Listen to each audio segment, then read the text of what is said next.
이번엔 봐줬다. 드라마 이상한 변호사 우영우의 마지막 회인 16화에서 로펌 한바다 한선영 대표가 한 말입니다.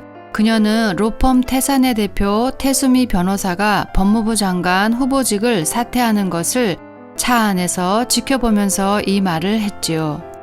한선영은 이 드라마에서 게임 체인저 역할을 했습니다. 태수미와 함께 극중 긴장감을 불어넣었으며 최종적으론 그의 결말에 중요한 영향을 끼쳤지요. 사실 한선영이 혹시 우영우를 이용하는 빌런, 즉 악당이 아닌가 하는 생각을 했었습니다. 그런데 16화를 보면 이번엔 봐줬다 라는 말로 자신이 빌런이 아님을 보여주었지요. 그런데 한선영은 여러 등장인물 중에서 매우 복잡한 심리를 가진 인물로 보입니다. 또한 그의 심리 변화에 따라 주위 사람들은 크고 작은 영향을 받을 수밖에 없는 영향력이 큰 사람이었지요. 그러니 사실상 그의 심리 변화가 바로 게임 체인저 역할을 했다고 할 수 있을 것입니다. 극 중에서 그녀는 많이 등장하지는 않습니다. 다만 등장할 때마다 임팩트가 크지요. 그녀의 주요 등장 내용을 정리하면 다음과 같습니다. 1. 우영우 집에 찾아와 우광호에게 우영우를 자기 회사에 취직시키고 싶다는 장면. 2. 우광호가 한선영 회사인 한바다에 와서 우영우를 한바다에 계속 있게 하는 대가로 태수미를 무너뜨릴 때 한 차례만 사용해 달라고 할 때 어떻게 그런 말을 할 수 있냐라는 장면. 3. 자신의 고객 회사인 진용그룹이 법무부 장관 후보에 오른 태수미의 회사 태산으로 옮기려 할 때 태수미를 만나 조심해 라고 경고를 날리는 장면. 4. 태수미에게 혼외자가 있음을 기자에게 알리고 결정적인 순간에 한 방 터뜨릴 것을 모의하는 장면. 5. 우광호를 찾아가 곧 태수미가 혼외자가 있음을 터뜨릴 것이므로 우영우와 함께 한두 달 잠적해 있으라고 말하는 장면. 6. 라온의 해킹 피해 손해배상권의 전면으로 등장해서 태수미를 쓰러뜨릴 것을 주도하는 장면. 7. 태수미의 법무부 장관 후보 사퇴를 보며 이번엔 봐줬다 라고 말하는 장면. 위의 내용들을 심리적 관점에서 보면 주로 생각, 감정, 행동 중 행동에 해당됩니다. 인간의 자아는 스스로 생각하고 감정을 느끼며 행동하는 존재이지요. 또한 이 행동은 크게 언어와 비언어로 구성되어 있습니다. 연기자의 경우 대사가 언어에 해당되며 섬세한 표정 등이 비언어에 해당됩니다. 그리고 이것들은 캐릭터의 심리에서 나온 결과물이지요. 심리학에서는 사람의 언어와 비언어 중 비언어가 더 진실에 가까우며 중요한 심리적 메시지를 담고 있다고 합니다. 비언어의 종류로는 사람의 표정, 제스처, 자세, 말의 억양 등을 말합니다. 이를 바탕으로 한선영이 이번엔 봐줬다 라고 말할 수 있는 근거들을 찾아보도록 하겠습니다. 첫 번째는 착한 선영씨 케이스입니다. 이 경우는 자신이 잘 아는 지인의 딸인 우영우가 인재임에도 불구하고 장애로 인해 취직하지 못하고 있다는 것이 안타까워 찾아가서 우영우를 취직시켜 줍니다. 우광호가 회사를 찾아와서 태수미를 꺾기 위해 우영우를 한 번만 사용하라 란 말을 할 때 자신의 진심을 몰라주는 것이 야속해 합니다. 그런데 자신이 알고 있는 태수미는 부도덕하기에 법을 다루는 수장인 법무부 장관이 될 수 없다고 판단해서 그에 따른 대처로서 할 수 없이 우영우 카드를 꺼내 듭니다. 하지만 태수미의 아들 최상영 군 카드를 사용하는 것이 더 합리적이라고 판단하여 최상영 군 카드를 사용하려 했는데 우영우가 그 방법은 자수하려 한 최상영 군을 범법자로 만들게 된다. 자신이 태수미를 설득하겠다라는 이야기가 더 타당성이 있어 우영우의 의견을 수용하며 결국 우영우 말대로 태수미가 자진하차하므로 더 이상 태수미를 문제 삼지 않겠다가 될 것입니다. 착한 선영씨 케이스가 가능하려면 한선영이 타인에 대한 배려심이 매우 높거나 공명정대한 마음이 있고 매사의 일을 바탕으로 생각과 느낌, 행동을 한다는 전제가 있어야 합니다. 심리학적 관점에서 보면 자신의 생각과 느낌, 행동이 어떤 의미인지를 정확히 인지하고 자신을 매우 합리적으로 이끌어가는 사람이어야 합니다. 그런데 여기엔 석연치 않은 부분들이 보입니다. 예를 들어 한선영이 태수미와 관련될 때는 안색이 완전히 변하며 표독해지는 비언어적 모습을 반복적으로 보여줍니다. 또한 그가 공명정대한 사람이라면 우영우가 혼외자란 것을 밝히는 계획을 애초에 짜지 않았을 것입니다. 지인의 딸이자 부하 직원에게 치명적인 마음의 상처를 주고 그의 앞길을 막을 수 있다는 것을 조금만 생각해도 알 수 있기에 그 행동은 지극히 비윤리적입니다. 그러므로 한선영이 착한 선영이 케이스로 보기엔 허점들이 많다고 볼 수 있습니다. 둘째는 나쁜 선영씨 케이스입니다. 이 케이스의 경우 한선영은 애초에 태수미를 꺾기 위해 우광호를 찾아가 선량한 척 표정을 지으며 우영우를 자기 회사 직원으로 채용합니다. 또한 우광호가 찾아와 한 번만 사용하라고 할 땐 속으론 쾌재를 부르면서 말로만 무슨 아빠가 그러냐고 합니다. 그러면서 기회가 찾아오자 태수미를 꺾기 위해 우영우를 사용하려 합니다.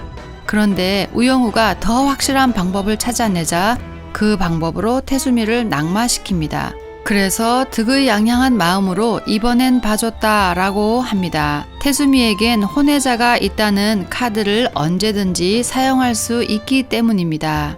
그런데 여기에도 문제점이 있어 보입니다. 이 정도의 사람이라면 거의 소시오패스에 해당된다고 할 수 있습니다. 주변 사람들 중에 그에게 이용당한 사람들이 많다는 뜻이 됩니다. 특히 그가 회사 대표이기 때문에 회사 직원 중 그의 희생자들이 적어도 여러 명이 있어야 합니다. 하지만 그는 꽤 합리적인 경영자로서 평판이 나쁘지 않아 보입니다. 또한 소시오패스는 자신이 만든 기회를 절대 포기하지 않으려 할 가능성이 큽니다. 한선영이 소시오패스라면 반드시 그 기회를 살려 자신의 실리를 추구하며 상대방을 최대한 망가뜨리려 할 것입니다. 그러하기에 우영우가 태수미에게 기회를 주자는 의견을 받아들일 가능성이 극히 적어 보입니다. 이런 측면에서 나쁜 선영씨도 개연성이 떨어져 보입니다.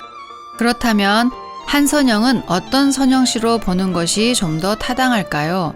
결론부터 말하면 그녀는 심리적 버튼이 있는 선영씨라고 볼 수 있습니다.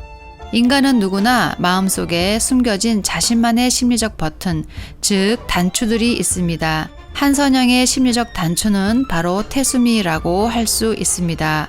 두 사람의 과거로 돌아가 보면 한선영과 태수미는 서울대 법대 동기입니다. 그리고 우영우의 아버지 우광호는 그들의 선배이지요. 드라마상 한선영의 뒷배경에 대해 나오지 않지만 태수미는 아버지가 이미 태산이란 법률 회사를 운영할 정도로 금수저 중에 금수저였습니다. 하지만 한선영은 자수성가한 사람이거나 태수미보다는 좋지 않은 환경으로 보아집니다. 한선영은 대학 당시 태수미와 우광호의 관계를 알고 있었습니다. 어쩌면 한선영도 우광호에게 이성으로서 호감이 있었거나 매우 친한 사이였을 것으로 추정됩니다. 그런데 태수미가 우광호를 먼저 사귀었고 결국 집안의 반대로 태수미는 우광호의 자식을 잉태한 채 헤어지게 되지요. 그때 우광호는 태수미에게 자식을 꼭 낳아달라, 내가 키우겠다. 그리고 법조계에 영영 발을 디디지 않겠다고 호소했지요. 결국 나중에 우광호는 태수미로부터 한 아기를 받게 되는데 그 아기가 바로 우영우였지요. 또한 진용그룹이 법과 관련하여 업무 대행 회사를 한바다에서 태산으로 갈아타려는 상황에서 둘이 마주쳐 이야기를 서로 독하게 주고받았을 때 태수미는 한선영에게 네 남자 빼앗아 내 남편 만든 거? 라고 말을 하지요. 이를 미루어 보아 한선영이 결혼 대상자로 사귀었던 남자가 결국 태수미와 눈이 맞아 한선영을 배신하고 결혼하게 되었음을 알 수 있습니다. 한선영의 입장에서는 태수미가 미웠을 것이며 나를 세우는 한선영을 대하는 태수미의 입장에서는 한선영이 자신을 시기하고 있다고 여겼던 것이지요. 그렇다면 이런 배경 속에서 한선영은 태수미에 대해 구체적으로 어떤 심리를 가졌을 가능성이 클까요? 이를 위해 한선영의 자아를 생각, 감정, 행동이란 세 가지 영역으로 나누되 의식적 상태와 무의식적 상태를 함께 살펴보도록 하겠습니다. 여기서 의식적 상태란 자신의 생각과 감정, 행동이 어떤 상태에 있는지와 자신이 왜 그와 같은 상태에 있는지를 명확하게 인식하고 있다는 뜻입니다. 또한 무의식적 상태란 자신의 생각, 감정, 행동이 어떤 상태에 있는지 전혀 인지하지 못하거나 표면적으로는 인지할 수 있지만 그러한 상태에 있는 진짜 이유를 자신도 명확히 설명하기 어려운 상태에 있음을 말합니다. 예를 들어 엄마가 자녀에게 평소와 달리 화를 유난히 많이 냈다고 했을 때 자신이 그렇게 화를 낸 이유를 정확히 알고 있다면 의식적 상태에 있다는 것이며 자신의 상태를 아이가 무엇을 사달라고 졸라서 등 나름 이유를 댈 수 있지만 실제로는 아침에 부부싸움 한 것이 풀리지 않아 화풀이한 것이 진짜 이유일 수 있으며 이것으로 인해 유난히 더 화냈음을 자신도 모를 때는 무의식적 상태에 있다고 할 수 있습니다. 한선영의 의식적 상태와 무의식적 상태 둘로 나누어 살펴보면 먼저 의식적 상태에서 태수미는 법무부 장관이 될 자격이 없어 혼외자를 낳음은 물론이고 아들은 해킹을 한 범죄자야.